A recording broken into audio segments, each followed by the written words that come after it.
பொருளோடு புகழைத் தந்து போற்றிடும் வாழ்வைத் தந்து வருங்காலம் அனைத்தும் செல்வம் வரும் காலம் ஆக்கி வைத்து பெருமைகள் வழங்க வேண்டும், பேரருள் கூட்ட வேண்டும்.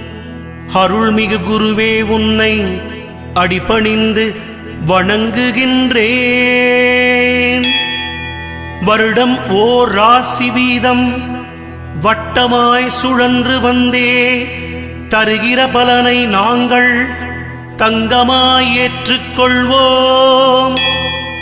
வருகிற நாட்களெல்லாம் வசந்தமாய் மாறுதற்கே அருள் தரும் உனது பார்வை அனுதினம் எமக்கு வேண்டும்.